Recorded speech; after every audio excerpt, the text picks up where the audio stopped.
最近天氣乾燥，最啱就食栗子啦。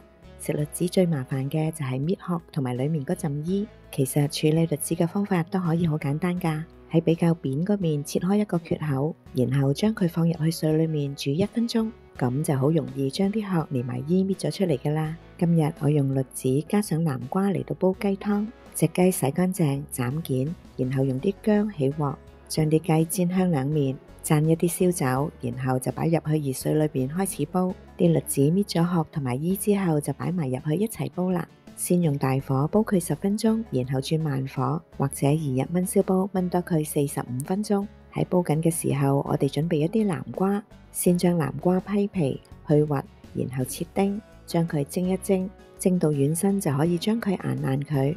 啲湯煲咗30分鐘左右，加入幾粒紅棗。